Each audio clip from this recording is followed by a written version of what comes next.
Good morning, Bitcoin. It's still Sunday, October 8th, and we're still at Paralenzy Polis at the Hacker Congress in Prague, Czech Republic. And we're joined by Chris from Bisq, or BitSquare, the decentralized Bitcoin exchange. How's it going, Chris? Hey, I'm good. Yeah, so it's called Bisq these days. It used to be called BitSquare. People might be familiar with either name. Yeah, so what can I tell you about I it? hear you made a speech at this Hacker Congress. How'd that go? What was your speech about? I did. I gave a talk yesterday on a bit about what Bisq is, right? So it's a decentralized exchange or a peer-to-peer. Is it close to your mouth? Yeah, thanks. It's a peer-to-peer Bitcoin exchange, right? But specifically, it's a Bitcoin, a crypto fiat exchange. It really specializes in trading fiat. We do crypto as well. Because that's essentially easy once you've solved the hard problem of crypto fiat, right? So I gave a talk. So how do you solve the hard problem of crypto fiat? Because I know a lot of people are using USD Tether right now, and that's a time bomb. And a lot of people, they just hold it in some kind of account that I don't understand. I know BTC-E used to offer crypto fiat, but I have no idea how they did it, and I don't think anyone else did either. So how do you guys solve that problem? So there's no magic, right? We just deal with the hard problem as a hard problem, which is that Bisq is a few things, right? It's a desktop application, cross-platform. It's a protocol, right? And it's a peer-to-peer network, but the protocol is what orchestrates, what coordinates the fiat transfer, right? So, people open up Bisq, they look, they see, hey, here's a trade that I'd like to take. I want to buy. They're selling, right? They take that trade, and then, they're already agreeing on how they're going to settle that payment in fiat, right? So it's going to be a bank transfer, or OKPay, or Zelle, or something like that, or a SEPA transfer in Europe. Okay. The protocol and the application work together to orchestrate the process of sending that money out of band, right, through the bank. So the buyer is going to initiate payments, send it to the seller. So your application actually sends the money through SWIFT or whatever system it is? That's the thing, right? We're actually completely hands-off from the process other than orchestrating, okay, buyer, go send money from your bank account or with OKPay or whatever it is to this address or this IBAN or whatever the payment method is, and then click this button in Bisq that says, I sent the payment, right? Now the seller over there with his Bisq client sees waiting for payment. Click this button when the payment shows up in your bank account, right? So really no magic. And when that button gets pressed by the seller, then a multi-sig, 2 of 3 multi-sig transaction that's holding the Bitcoin being traded and holding security deposits from both traders. Then Bisq orchestrates both keys coming together, buyer and seller keys, to sign that multi-sig transaction, send the Bitcoin being traded to me, to the buyer, right? And send the security deposits back to both sides. Okay, so is it possible for me to cancel or reverse my bank transaction? So it depends on the bank, right? And it depends on the payment method. So for example, PayPal is not one of the supported payment methods in Bisq because it's way too easy to reverse a payment. Absolutely, everyone's had that happen to them. I know I sold some Bitcoin through PayPal on eBay years ago.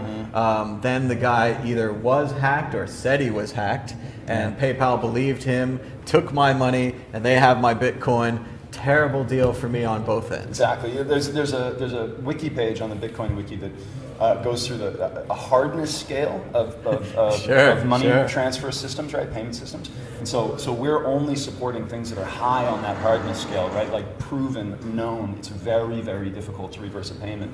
Like you'd have to prove that something fraudulent happened to reverse a payment. So that's the only stuff we support. And we've had 0 incidents with that, right? So basically I would get like a confirmation number or something, I would enter that into the software, that would go to the other person, they'd look at their bank account, they would have the money. Exactly. Every Bisq trade has a trade ID, 6, 8 letters that are randomly generated, and that's what has to go in the payment details, right? And both sides, buyer and seller, are getting just enough information, right? This is all happening over Tor, right?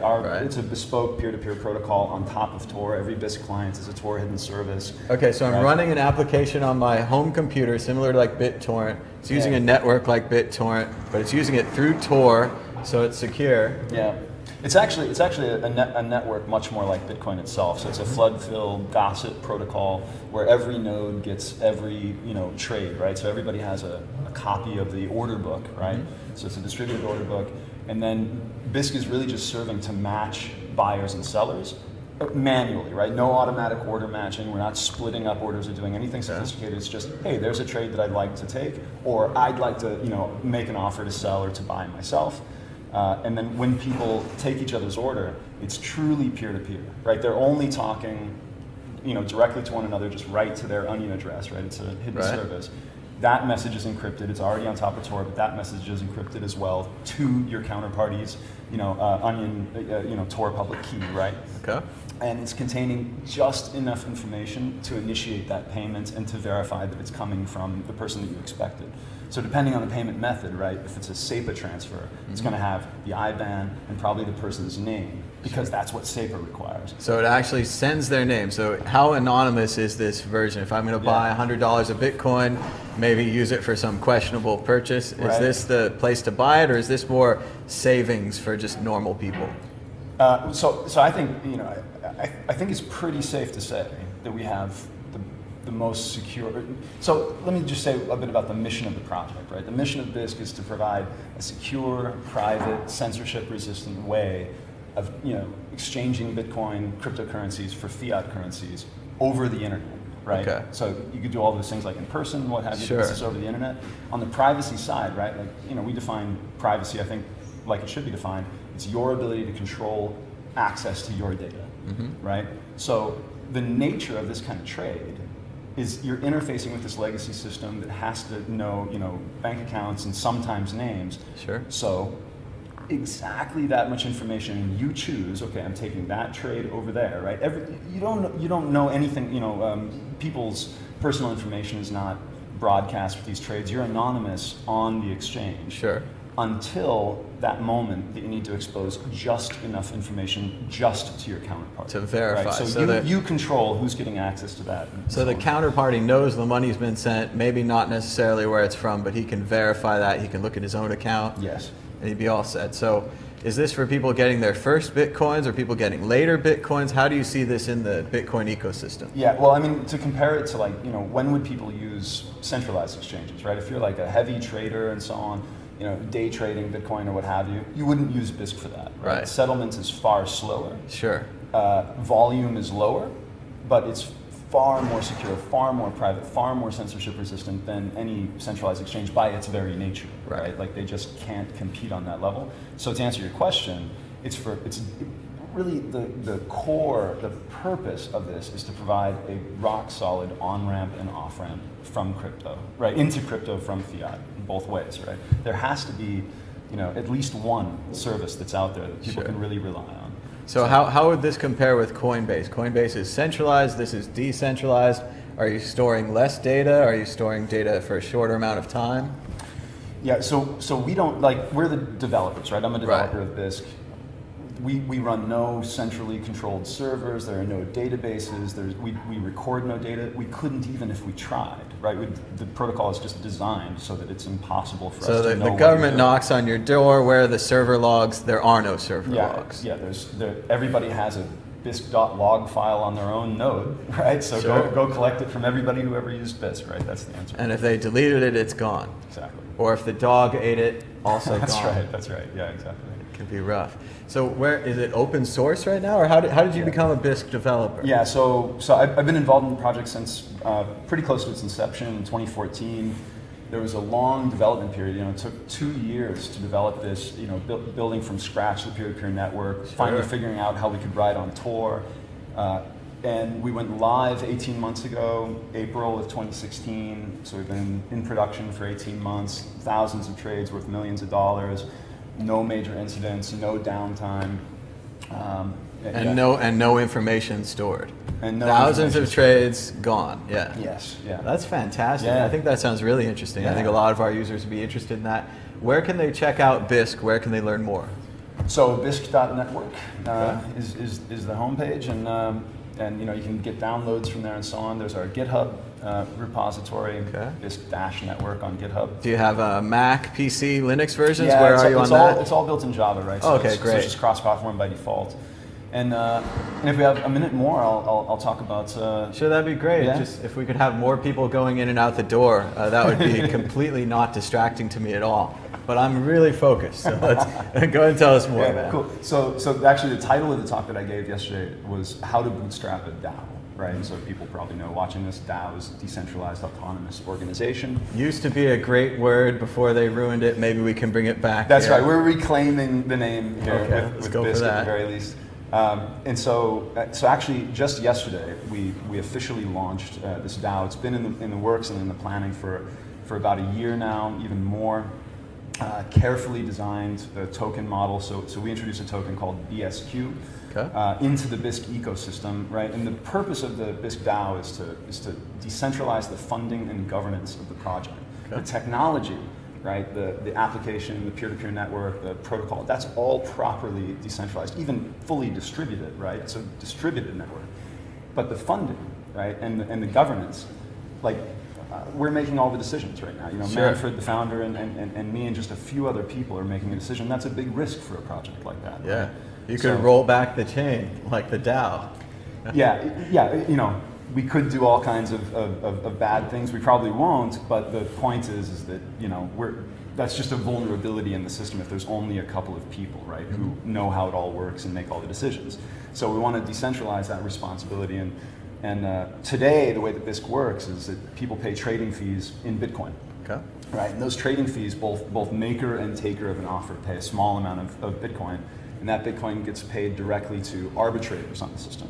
So if you remember, I said it's a 2 of 3 multi-sig escrow that we put the Bitcoin being traded in and the security deposits. The third key there is an arbitrator's key, right? I'm also an arbitrator on the system. So if something goes wrong, the arbitrator could step in. Exactly. If there's a bug or there's, you know, it's virtually always just a misunderstanding or some sort of human protocol violation. Sure. People can open a ticket, open a dispute. You sent 10, you meant to send 100, something went wrong. Or the fiat side gets messed up somehow. And then we just, you know, listen to both sides and, you know, get screenshots if we need to, whatever it is. It always works out. We just really have no bad actors in the system, which I don't think is because everybody's so good-hearted, but I think that actually the system of incentives and disincentives that we've designed actually work, right? And so with the DAO, what we do is we introduce this token that has a few utilities in the system. And the first one is paying those trading fees, right? So people can now pay trading fees, or will be able to pay trading fees when we flip this switch on, right, in BSQ. So that's the first functionality, and they pay it at a steeply discounted rate compared to Bitcoin. Sure. So that gives traders an incentive to acquire BSQ in the first place, which of course they can buy on the exchange, right? The second thing is compensation. So we want to, again, decentralize the responsibility and, you know, scale up the network of developers working on this. So the second utility is compensation. People can fix bugs, write documentation, whatever it may be, give a talk, and then they're eligible to submit what we call a compensation request, right? Which is, you know, just stuff that we're doing over GitHub right now. It'll eventually be all kind of on-chain, all based on Bitcoin transactions. Okay. But in the meantime, so imagine, you know, you just fixed a bug for us or whatever. Sure. And you issue a compensation request, okay? That's the second, you know, utility is you want to get compensated. You want to get paid in BSQ. So the third utility is voting. Right? Okay. So all the stakeholders, all the people who have BSQ vote on those compensation requests every month. Right. Right? And another utility is, of course, trading itself, right? Like I mentioned, you can trade BSQ for US dollars or whatever. Right. That's important for contributors that they need to pay their bills. Sure. Yeah. And then the last utility is bonding, right? So for high trust functions in the system, like, you know, somebody's running our you know, DNS or running our Twitter handle, like they can make a mess of something. Okay, they have to put up a BSQ bond, and they can earn interest on that bond, but that bond can be confiscated, right? All right. So the point is you've got this multifaceted token. It's a colored coin on top of Bitcoin. This is not an ICO. This is not a crowdfunding event. We actually aren't looking for, you know, a whole bunch. The price of BSQ doesn't matter to us so much. What matters is the ability to spread out the work, right? And so that's the whole design of it. I put up my slides yesterday, so people can find that at CBeams on Twitter. There's a link to slides, and you can walk through the whole thing. All my speaker notes are there. People can check it out. And if you like what you see, stay tuned because we're over the next days and weeks we'll be putting out a lot of bounties, right? Just like GitHub issues labeled bounty. That'll be really well-defined units of work. You can pick it up, indicate that you want to work on it permissionlessly. You don't have to ask us, right? Issue a pull request when you've got something put together, and then submit a compensation request, right? And start participating in the DAO. It's a testing phase right now. So we actually issued this BSQ on testnet. That's what we did yesterday. Right, great. And we prohibit trading right now. So you can't buy it, you can't sell it, and you can't trade it. Excellent. You can only earn it, right? You can earn it, you can vote with it, and you can use it for this bonding. And in that way, we create this kind of ability for ourselves to take a conservative, iterative approach to like making sure that this thing works. And in the meantime, only working with people who hold BSQ because they earned it. It's a meritocracy, right? How we generated BSQ in the first place is that people have donated Bitcoin to the project over time, about 25 Bitcoin since the project's inception. So we take that 25 Bitcoin, like I said, it's a colored coin. So we cut that up at the rate of 1,000 Satoshis per BSQ. And just if you do the math, 25 Bitcoins turns into 2.5 million BSQ. That's the initial stake. And we distribute that to all of the past contributors, right? So we put out a poll, a questionnaire, a form, right? A couple months ago, asking all of the past contributors. Code contributors or money contributors? Really, anybody who added value to the project. We cast a wide net for that. And we said, look, if you've done like more than 4 hours worth of work in any way improving the Bisq network, fill out this form, generate a BSQ address, and when we do the distribution, we'll compensate you sort of according to the value that you added, right? So it's really a pure meritocracy, and we want to keep it that way, and that's why we actually prohibit trading of the token until we're ready to go live on Bitcoin mainnet. But in the meantime, the BSQ that people are earning is being recorded on testnet, and will reflect that in the mainnet distribution when we actually do it, right? Nice. So you can think of it as a kind of equity vehicle, right? Almost like an employee stock option right now that you can't trade until the company goes public or whatever. Yeah, you want to keep it locked down. That's sort of the model, right? So that's great. So you actually created a utility token that has utility, not necessarily an ICO where someday it'll be useful. Right, yeah, this should be pretty useful from day one. Well, that's great, and people can check it out at bisq.network. That's right, yeah. All right, thanks so much, Chris, for being on the show. Thank you. I'd like to welcome our